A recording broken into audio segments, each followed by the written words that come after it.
Bonjour. Alors, on attaque maintenant le chapitre 15.6 sur les fonctions de notre hémoglobine si importante. Donc, on sait que les deux fonctions hématologiques de l'hémoglobine, c'est d'abord le transport de l'oxygène et le transport du dioxyde de carbone. Mais qu'est-ce qui fait qu'au niveau du poumon, la carbaminohémoglobine va relâcher son dioxyde de carbone pour prendre l'oxygène et l'allier. Et que, au niveau des capillaires tissulaires, l'oxyhémoglobine va relâcher son oxygène et va prendre en échange le dioxyde de carbone. Donc, qu'est-ce qui fait que l'hémoglobine a une affinité, oui ou non, pour l'oxygène? Donc, c'est ça qu'on va maintenant comprendre ensemble. Donc, tout d'abord, le degré de combinaison de l'hémoglobine et de l'oxygène est fonction de la pression partielle de l'oxygène dans le milieu entourant l'hémoglobine. Donc, en d'autres mots, là, le facteur principal, c'est la PO2 entourant le globule rouge qui va dire si l'hémoglobine elle a une affinité pour l'oxygène, oui ou non.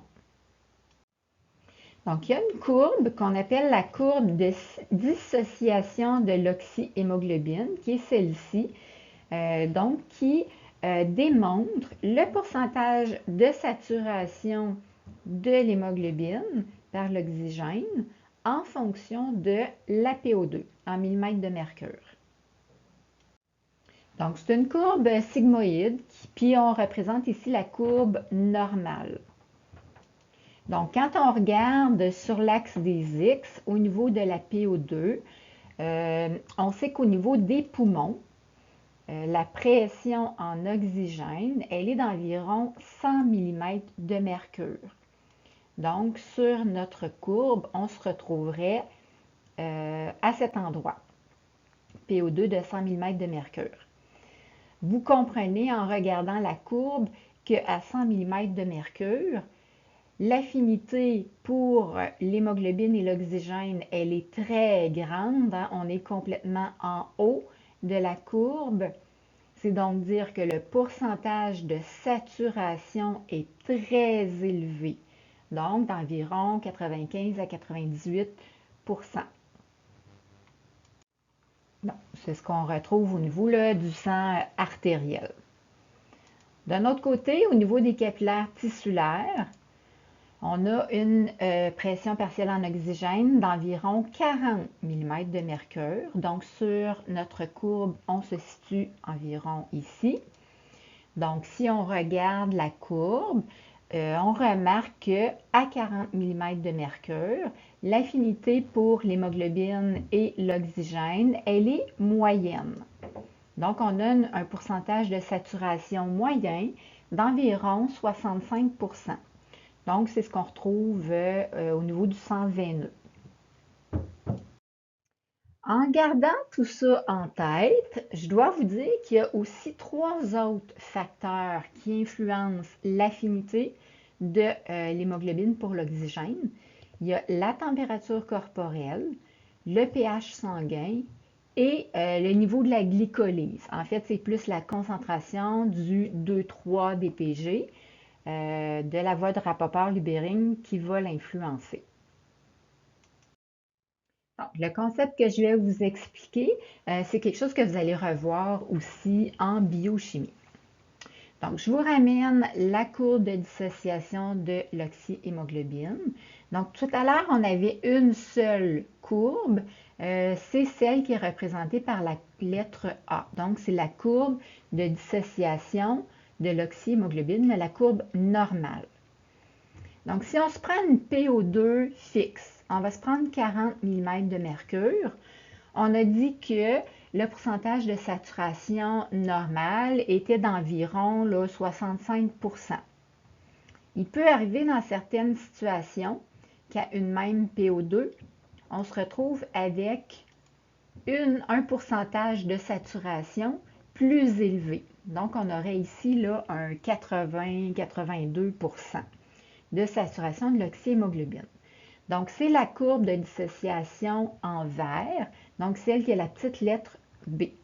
C'est en fait une courbe de dissociation qu'on dit déplacée vers la gauche, parce que vous voyez que sur le tableau, la courbe, elle est plus à gauche.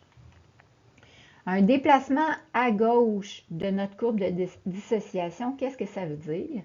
Ça veut dire que l'affinité de l'hémoglobine pour l'oxygène a augmenté. Donc, on a un 80-82%. Ça veut donc dire que la libération de l'oxygène au tissu, elle sera diminuée dans ces conditions. À l'inverse, si on prend la courbe en orangé, la courbe C, encore pour une même PO2 40 mm de mercure, on se rend compte qu'on a un pourcentage de saturation d'environ 60%. Donc, c'est plus bas. Donc, cette courbe-là, on dit qu'elle est déplacée à droite. Donc, on voit sur notre graphique qu'elle est plus à droite. Donc, un déplacement de la courbe de dissociation de l'oxyhémoglobine vers la droite, ça indique que l'affinité de l'hémoglobine pour l'oxygène, elle est diminuée parce qu'on a un pourcentage de saturation plus bas. Donc, que la libération de l'oxygène au tissu est augmentée. Donc, c'est une bonne gymnastique intellectuelle, mais je le dis souvent, essayez de le comprendre pour ne pas apprendre ça par cœur. Donc, on continue. Si on regarde nos trois facteurs supplémentaires qui peuvent affecter l'affinité de l'hémoglobine et l'oxygène, on va regarder la température. Donc, si la température corporelle diminue, donc, exemple, en cas d'hypothermie, la courbe de dissociation de l'oxyhémoglobine, elle va être déplacée à gauche. Donc, l'affinité de l'hémoglobine et de l'oxygène va augmenter. La libération de l'oxygène au tissu va être diminuée. Donc, en cas d'hypothermie, on oxygène beaucoup moins nos tissus. C'est logique. Au niveau de la glycolyse et de la concentration du 2,3-DPG, quand la glycolyse diminue, on produit moins de 2,3-DPG. L'affinité, en fait, ça va déplacer la courbe de dissociation vers la gauche. Donc, l'affinité de l'hémoglobine pour l'oxygène va augmenter. Donc, la libération de l'oxygène au tissu va être diminuée. Donc, pour ça, tantôt, j'ai un autre petit diapo pour vous le faire comprendre et non pas juste l'apprendre par cœur comme ça. Et finalement, le pH sanguin. Donc, quand le pH sanguin augmente, donc en situation d'alcalose, l'affinité, en fait, la courbe de dissociation va être déplacée à gauche, l'affinité de l'hémoglobine et de l'oxygène va augmenter, la libération de l'oxygène au tissu va diminuer. C'est bon?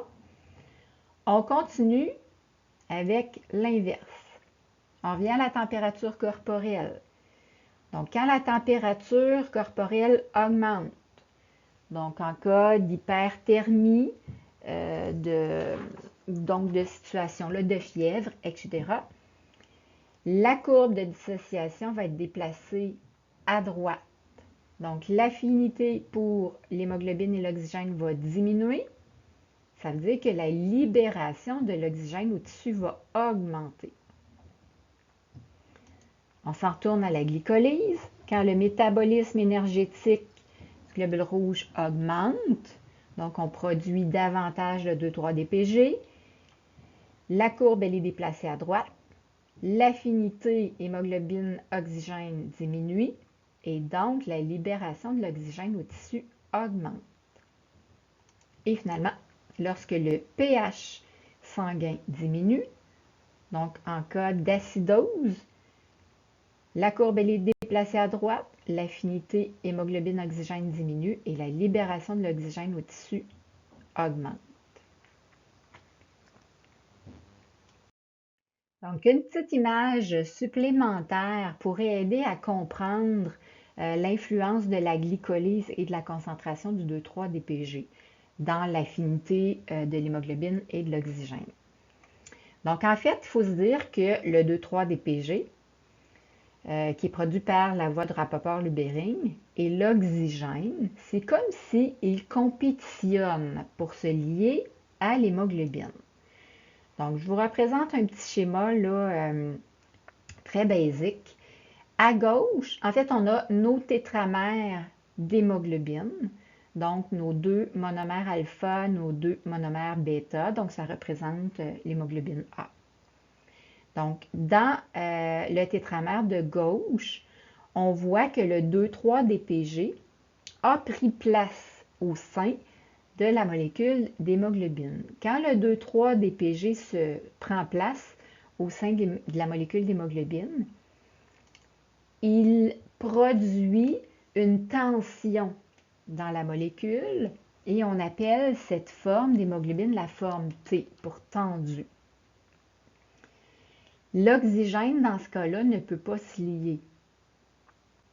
Pour que l'oxygène puisse se lier, la molécule d'hémoglobine doit être sous sa forme relâchée.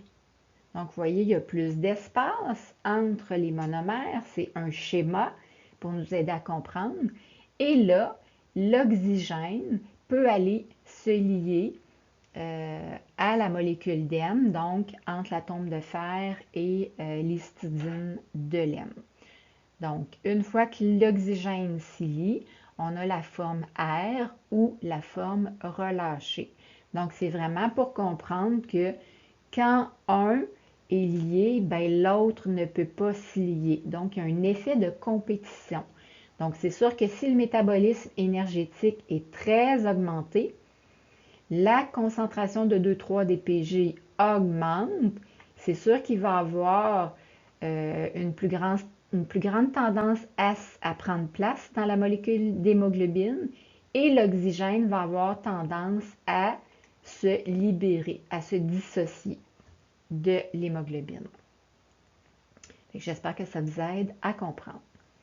Évidemment, pour ce concept-là, rien de mieux que de la pratique avec des exercices. Donc, il y en aura dans vos exercices hebdomadaires. On l'a dit tout à l'heure, l'hémoglobine ne fait pas que transporter de l'oxygène, elle transporte du dioxyde de carbone aussi. Donc, on va voir de quelle façon elle s'y prend. Donc, on a un beau schéma très complet sur lequel on voit au centre notre globule rouge rempli d'hémoglobine. À gauche, on a un capillaire tissulaire, donc un endothélium là, au niveau des capillaires tissulaires. Puis à droite, on a l'endothélium d'un capillaire pulmonaire, au niveau des alvéoles pulmonaires. Donc, évidemment, le dioxyde de carbone provient des tissus. Donc, il diffuse à travers l'endothélium tissulaire. Et il y a trois façons dont il va circuler. Donc, premièrement, dissous dans le plasma. Donc, le dioxyde de carbone qui diffuse, qui se retrouve dans le plasma, va circuler comme ça, tel quel, directement jusqu'à l'endothélium au niveau des capillaires des alvéoles pulmonaires et il va diffuser de nouveau à travers l'endothélium et il va être expulsé. Donc, c'est aussi simple que ça. Il y a un 5% du dioxyde de carbone qui est transporté ainsi, parce que le but, là, c'est de l'éliminer. Deuxième façon, le dioxyde de carbone, donc diffuse à travers l'endothélium, il va diffuser à travers la membrane cytoplasmique du globule rouge. À l'intérieur, il va réagir avec l'eau, qui est un constituant là, important du globule rouge. Puis il y a une enzyme qui s'appelle l'anhydrase carbonique, qui va produire l'acide carbonique, l'H2CO2. L'acide carbonique va s'ioniser en ion H+, et en ion HCO3-, en ion carbonate. Donc, l'ion carbonate va rediffuser à travers la membrane du globule rouge, donc va se retrouver au niveau du plasma et va circuler comme ça sous forme d'ion carbonate jusqu'à au niveau des capillaires des alvéoles pulmonaires. Rendu là, il va faire le processus inverse. L'ion carbonate va rediffuser à travers la membrane du globule rouge. Il va se réassocier à un H+. L'acide carbonique va ensuite se dissocier en eau et en dioxyde de carbone. Le dioxyde de carbone va diffuser à travers la membrane, va diffuser à travers l'endothélium des alvéoles pulmonaires et va être expulsé. Donc, la majorité du dioxyde de carbone est transportée comme ça. Donc, 70% à peu près est transporté de cette façon. Finalement, dernière façon, pour un 25% restant, c'est sous forme de notre fameuse carbaminohémoglobine. Donc, le CO2 diffuse à travers l'endothélium des capillaires tissulaires, diffuse à l'intérieur du globule rouge, se lie à la molécule d'hémoglobine. Donc, ça devient de la carbaminohémoglobine. Celle-ci est transportée via le globule rouge jusqu'au niveau des alvéoles pulmonaires et il y aura dissociation rendue là de l'hémoglobine et du dioxyde de carbone qui sera éliminé. Donc, ce qui est intéressant sur cette diapo, c'est qu'on voit aussi le transport de l'oxygène. Donc, l'oxygène qui diffuse à travers l'endothélium des capillaires des alvéoles pulmonaires va diffuser à l'intérieur du globule rouge, va s'associer à l'hémoglobine pour former notre oxyhémoglobine. Arrivé à destination au niveau des capillaires tissulaires, il va y avoir dissociation de l'oxyhémoglobine, donc en désoxyhémoglobine, et l'oxygène va diffuser à travers la membrane du globule rouge et à travers l'endothélium des capillaires tissulaires pour oxygéner les tissus. Donc, voilà, c'est terminé. Finalement, je suis contente. Le sablage de mes planchers n'a pas fait trop de bruit. Fait que je vous dis merci. Puis si vous avez des questions, gênez-vous pas.